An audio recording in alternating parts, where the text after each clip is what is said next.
Halo, kamu lagi dengerin pengalaman membaca buku dari para teman baca yang tersebar di seluruh Indonesia di channel YouTube Resensi Buku. Kalau misalnya kamu juga tertarik nih untuk menceritakan pengalaman membacamu, tulisin aja di kolom komen atau bisa DM langsung ke Instagram di @podcastresensibuku. Selamat mendengarkan.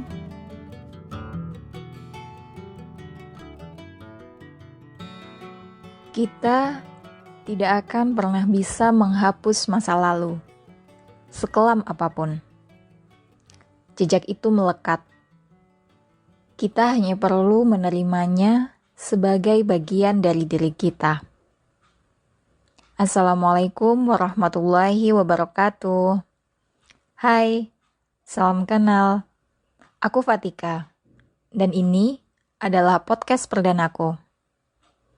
Kali ini aku akan mereview sebuah buku berjudul Bising, karya Kurniawan Gunadi, dan disunting oleh Dewi Berta Haryono. Diterbitkan oleh penerbit Bentang Pustaka pada tahun 2020. Dan pada tahun 2021, buku ini sudah masuk pada cetakan ketiga. Buku ini sendiri memiliki tebal kurang lebih 156 halaman dengan lebar 20,5 cm. Untuk wilayah Jawa, buku ini dihargai Rp54.000. Kurniawan Gunadi atau kerap disapa Mas Gun adalah seorang penulis yang tinggal di sudut kota Yogyakarta.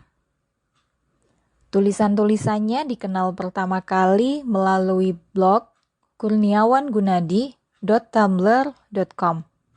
Mas Gun percaya bahwa karya yang baik adalah karya yang berasal dari hati, juga tumbuh bersama pembacanya. Awalnya, buku-buku karya Mas Gun diterbitkan secara indie, seperti Hujan Matahari, Lautan Langit, Menentukan Arah, dan Bertumbuh. Bising merupakan buku keduanya yang diterbitkan melalui Bentang Pustaka.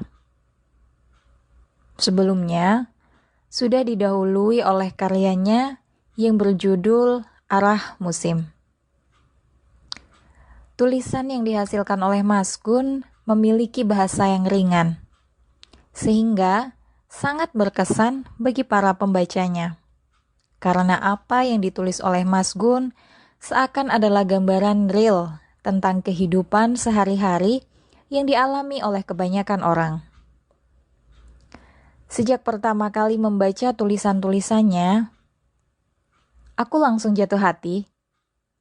Kata demi kata yang santun nan teduh, tak luput menggambarkan momen demi momen klis yang dilalui oleh seorang anak manusia.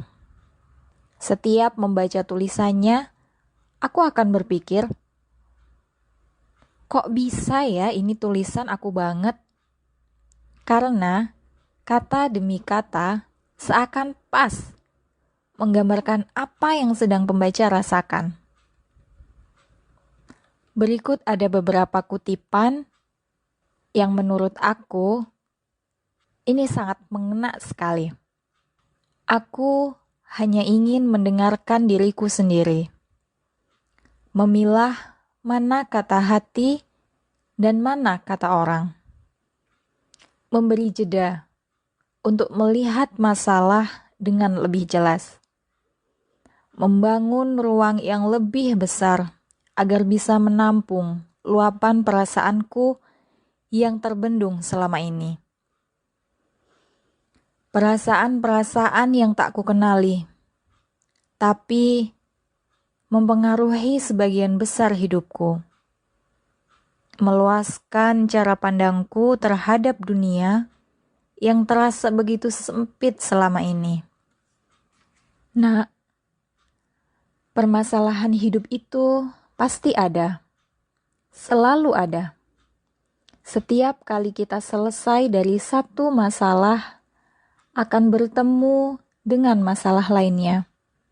Begitu seterusnya, sampai hidup kita selesai. Karena memang hakikatnya kehidupan kita di dunia ini kan tempat ujian, bukan labuhan terakhir. Kalau kamu menghadapi masalah, kemudian bersedih, kemudian merasa terpuruk, itu hal yang wajar, sangat manusiawi.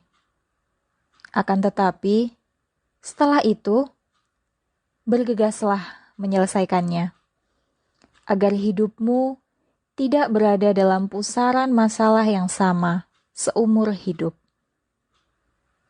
Kalau kita tidak bisa menyelesaikannya, tidak berhasil mengambil pelajaran darinya, permasalahan yang sama akan terus-menerus kita temukan.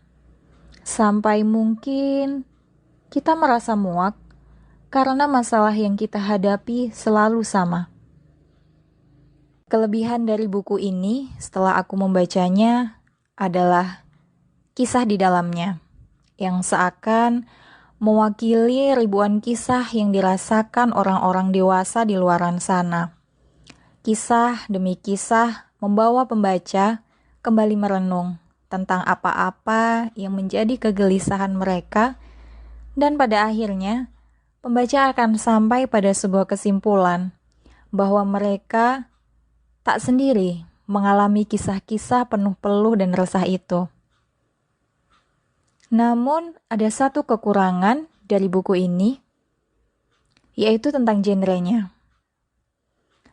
Pada buku tertulis bahwa genre yang diusung adalah novel.